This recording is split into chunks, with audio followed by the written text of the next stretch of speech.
Hello everyone, I'm Brian. Welcome back. Let's go ahead and continue. Quick follow up later. Okay, we'll do that later because there's that gentleman who, yeah, please come up here. Yeah.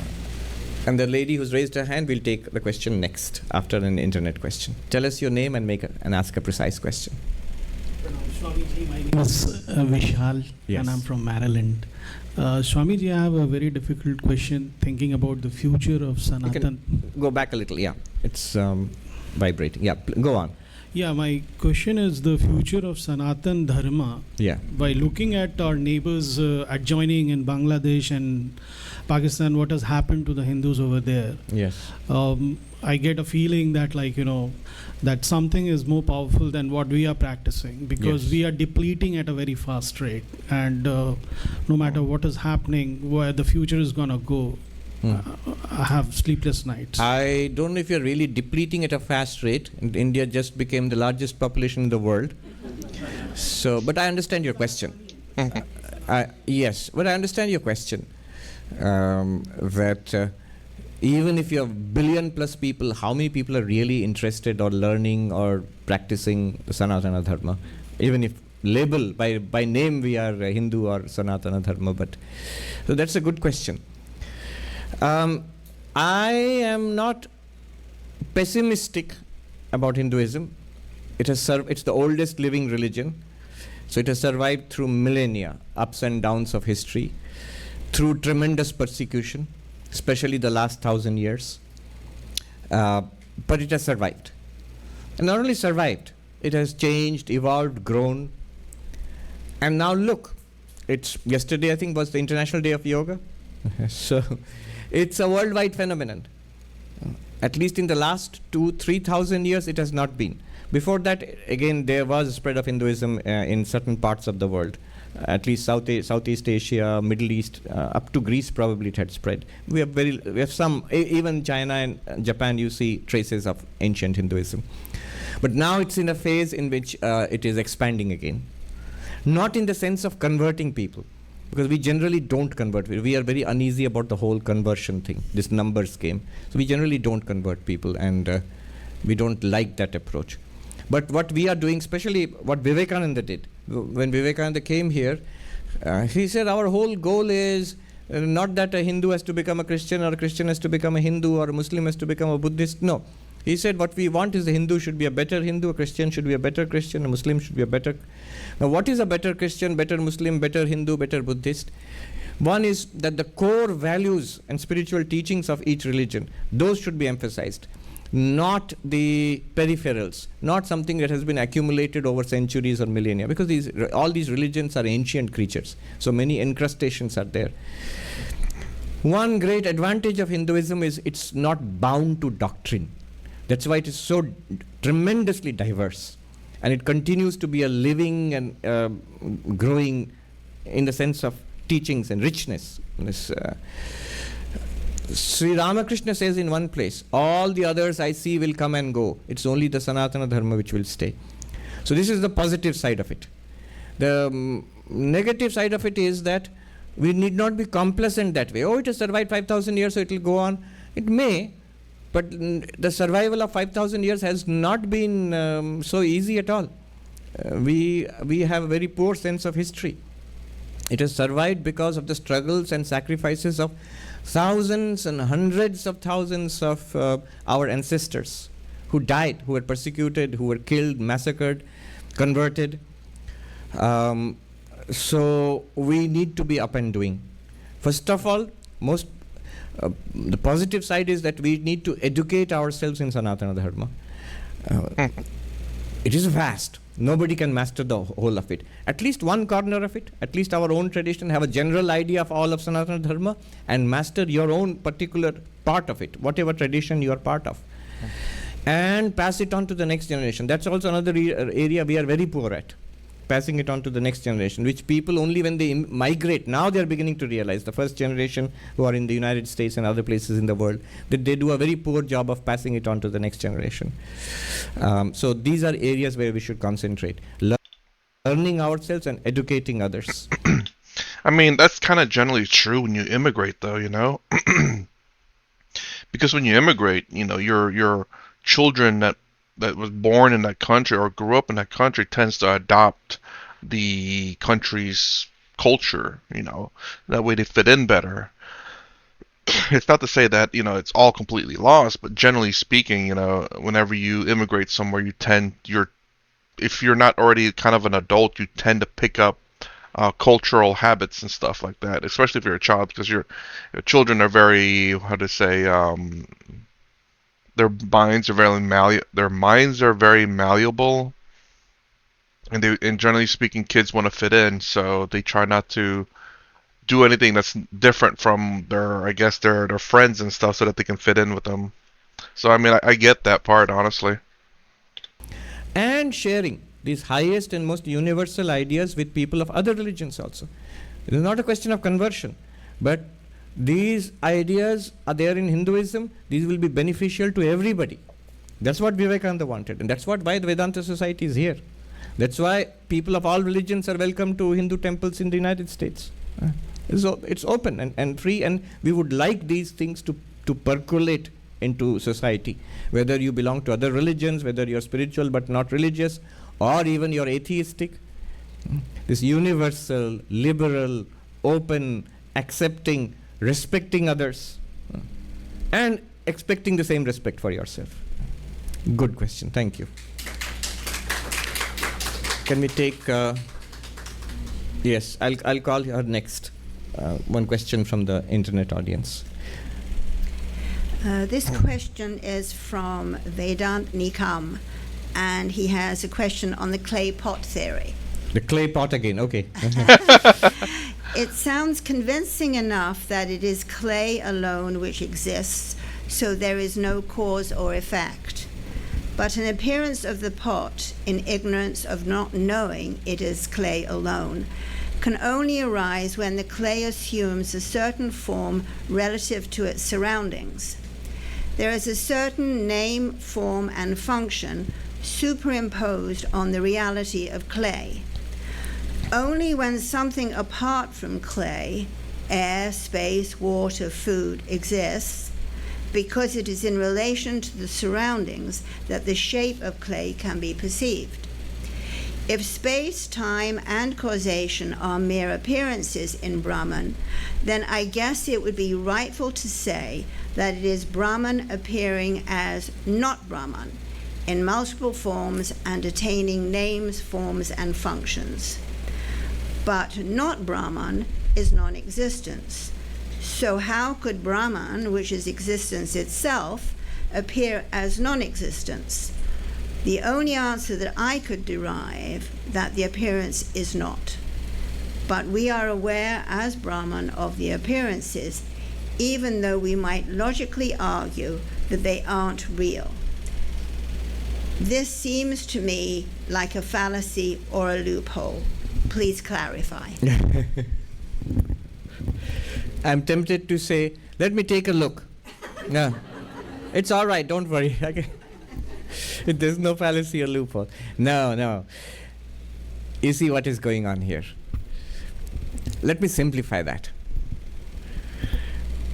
Vedanta says that it is Brahman which appears as this universe with name, form, and function. Just as wood appears as this table or the clay pot. Clay appears as the pot with a particular shape, and you give it a name, pot, and you can give it a function. You can put water in it or hold milk in it or whatever. So you have a name, form, and function or activity, and the clay is the reality behind it. Now, Brahman is appearing as this universe, and then we say that the name and form are not real, name, form, and function are not real, space, time, and causation are not real. It is Brahman appearing as something not real. So we are how can you experience the not real? Or Brahman, we are Brahman, and we are experiencing the not real. How is that possible? That which does not exist, how can we experience it? That seems to be the gist of the question. What is being missed out here is, what do you think that we are experiencing now? Let me ask, when you look at the table, are you experiencing the name, form, and function of the table minus the wood? No. The wood is very much there. Then there is a name, table. There is a form. And then you have a function. I put the microphone and the clock on the table. So the name, form, and function come afterwards. First comes the table, the wood itself. Wood. Then a name, and a form, and a function. Similarly, when we are experiencing the world, it's not that we are experiencing a non-existent time, a non-existent space, a non-existent form, a non-existent causality. No, no, no, no. They are very much existent. What do you mean? Don't you say that they are all Maya? Yes, they are very much existent because Brahman is behind all of them. To put it even more simply, what we are experiencing right now is Brahman plus the name, form, and function. We are experiencing Brahman. We are experiencing reality. The answer to that question is we are not experiencing non-reality. We are experiencing reality. Then why do you say Brahman is real, world is false? Why we say that is this. When we say we are experiencing reality, only the enlightened person can say that. What we consider to be reality, we consider to be reality as tables and chairs and men and women and space and earth and all of this. We consider this to be real in itself. And we don't take Brahman into account because we have no idea about Brahman at all. We say these are people. They're sitting on chairs and the chairs are on the floor. The floor and the chairs and the people, they are all real. Why bring something like Brahman into it? It's like saying table and altar is there and the chairs are there. These are all real. Table is real, altar is real, chairs are real. Why bring something called wood into it? What's this wood? But because we don't know what it is. So we are experiencing reality. The reality, why then, even if we don't understand what Brahman is, then why does this world, which is not real in itself, why does it seem to be real in itself? You can ask this question. It's because it, quote unquote, borrows reality from Brahman. It's like saying the table seems real. Whether you talk about wood or not, the table seems very much real because its reality is granted. The wood obliges the table with its own reality. The wood lends its reality to the table. This is a strange way of speaking. No, it isn't. If you break the table now, the wood will still remain and will remain as real, but it's no longer a table. So the table borrows reality from the wood, which is its substance. The world seems to borrow reality from Brahman, which is reality itself, existence itself, being itself. That's the way I like to think about it whenever I look at, whenever I think of Brahman. Brahman itself is existence. It's whatever creates, hopefully I'm not saying that wrong, whatever creates reality itself. Without Brahman, reality does not exist. Essentially, if it exists, it's Brahman. Just plain and simple. It is the fabric of the universe. It's the fabric of existence. Without it, it does not exist. So now there's these atoms, neutrons, electrons, protons. There's the God particle. There's negative energy or black holes and helium. Well, helium is an element. Iron. There's all these things, but the underpinning reality of all of that is Brahman, or reality itself. It exists, therefore it has Brahman. It has Brahman, therefore it is Brahman. It's Brahman in shape, form, and function in a sense. What does Brahman do for the world? It lends reality to the world. That's why it seems real. And it is real because Brahman is there. You are not experiencing a non-real world. That's why the confusion has come. You are experiencing a world which has been granted reality by Brahman. The common man without any kind of education in non-duality will say, I'm experiencing a real world. The Advaitin will say, you are experiencing a world which is apparently real because behind it is the reality called Brahman. That's the only difference. Ramana Maharshi said something very striking. We say Brahman is real, the world is false. And we think the enlightened one says that we who are ignorant, we say world is real. It's the enlightened one who will say world is false. Ramana Maharshi says just the opposite. He says, who can truly claim that the world is real? It's the enlightened one who can claim the world is real because they have seen reality. They know reality. They are the reality. And therefore they can claim world is real. What we consider to be reality is a figment of our imagination. Then why do you teach Brahman is real, world is false? Why don't you teach Brahman is real, world is real? Because that's the way to realize Brahman. One must dismiss the world appearance and put our attention on the background reality. Then you realize, oh, this is it. Then you take the world as an appearance of Brahman. Yeah, this is what is happening. The lady there, yes, please come. Actually, I want to pause it right there because it is a little bit of a short one, but there'll be just one more after this, and that'll be it. But that's how I kind of think about it. Whenever I listen to all these videos, I try to put it obviously in the sense that I'd understand it, and how I've always understood Brahman. How I have come to understand Brahman is that it's the underpinning reality of existence. So if you know how we thought maybe cells were the smallest things, and then all of a sudden we realized no, atoms are smaller than that. All of a sudden it was like no, the nucleus is smaller than that. It's like no, the protons and neutrons are smaller than that. It's like oh no, actually electrons are smaller than that. Now maybe the God particle is smaller than that. I don't know. But we keep going deeper and deeper and deeper into something smaller and smaller, and eventually we're gonna come to the reality of what is the underpinning reality of existence itself, which will be Brahman. Perhaps not. Perhaps never. We probably never will. I don't know. But that's how I've always understood Brahman. It's just Brahman is reality. It's existence. Actually, it is existence, not reality per se. Because you need existence for reality to exist. I think, right? Again, I'm just thinking on the spot here, but regardless, it is existence itself. It is reality in itself. Without it, it does not exist.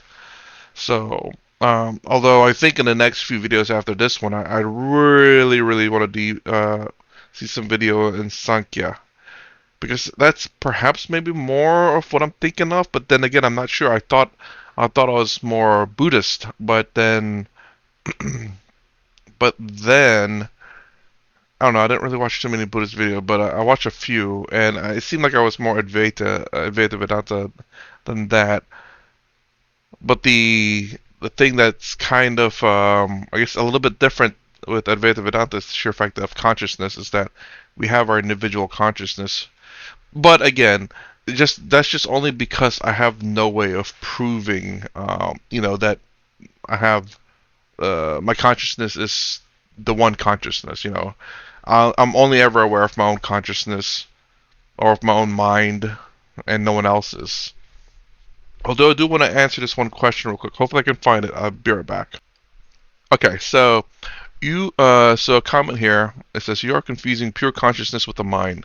Even someone taps into pure consciousness, as you say, it doesn't mean they can know what everyone is thinking as pure consciousness. Pure consciousness doesn't have any attributes. Yeah, I agree with you there. Pure consciousness does not have nothing attaches to it. So it is empty of any of our thoughts, memories, suffering, happiness, etc. But once you realize your pure consciousness, then it reflects in the form of bliss as a byproduct in your mind. Your thoughts, actions, but your thoughts are yours. My thoughts are mine, but completely surrendered to the one Brahman. But that's the thing, though, is that I guess as I read it now, I somewhat understand, but at the same time, just because this consciousness that's in my body now, let's just keep the wording like that. It'll be a little bit easier, maybe. Um, it's in the same as your consciousness. So as a conscious being, I should be aware of I should be aware of your thoughts. But then again, at the same time, like I've said before, and what you've said here too, the consciousness itself does not transfer memories, does not transfer emotions. It does not transfer anything. All it ever does is just make you conscious of the body, the thoughts, the emotions of the particular body. So as I say this now, I'm still trying to understand how, I guess you could say, consciousness works. Even though even though I say it and I say it in such a manner that is correct, to a degree, but there's still this confusion there, like as though it's being transferred. So, like I said before, like I know nothing can ever attach to consciousness, not memories, not emotions, not nothing, not karma, not anything. All consciousness does is just makes you aware, and that's all. So, with that in mind, you are only ever aware and nothing else. So, I guess what happens in one particular brain or mind or memory only ever stays with that brain or mind or memory. And whatever whatever stays in my brain, mind, and memory stays with my brain, mind, and memory. I was thinking like transferring consciousness, but you can't transfer consciousness because um, consciousness is already everywhere. Sci-fi there for you. But again, this kind of works in favor of AI for me, though.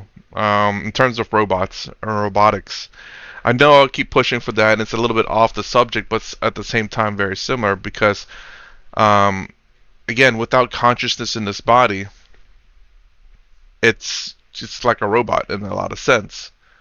It still has reflexes, you know. With it, you can be unconscious and you can hit. I believe you can hit reflex points, and the body will still react to it. It will still breathe on its own. It will still do all the things that a body does. Um, and it'll operate on its own to a very limited degree. But that's because the I mean, actually, right here. Comas, I guess. Maybe comas. Coma is a good one, maybe. I'm thinking on the spot here, so take it easy on me. So, in a coma, consciousness is still there. It's very much aware, but the brain is not. And the way I look at it, or the mind is not. The brain is still there, obviously. The mind is like AI program. You know, without the AI or the mind, the body doesn't really do much. Consciousness is in both of them. The robot. I don't know why I keep going into this. I need to just stop with the AI stuff. But anyways, I guess I'll finish this out.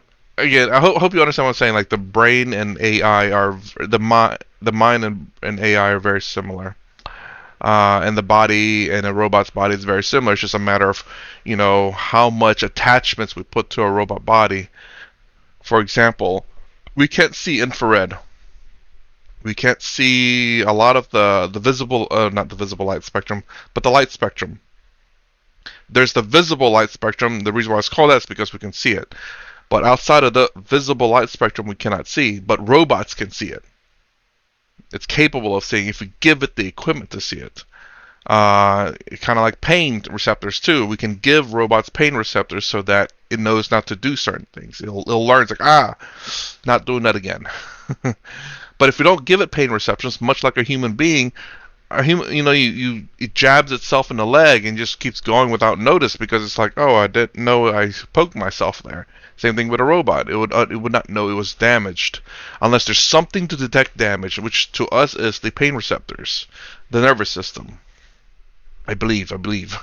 But you start seeing this one-to-one ratio, in my opinion, of a human body and a robot body.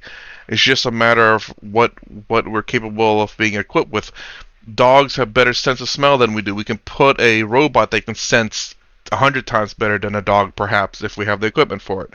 We have eyes that are not great, but we can have robot that have zoom lens. You know, you can see 100 meters away or 100 feet away or whatever with perfect picture clarity, whereas we kind of struggle with that. You know, it's just a matter of what we can equip that robot. So in terms of hardware, we can have a robot that's very similar to our body, including our brain. And all it is, well, I won't say all it is, but it has instructions and functions that it has to do certain things and store memory and everything. And then you look at consciousness in terms of both those things, you know, where consciousness just makes it aware.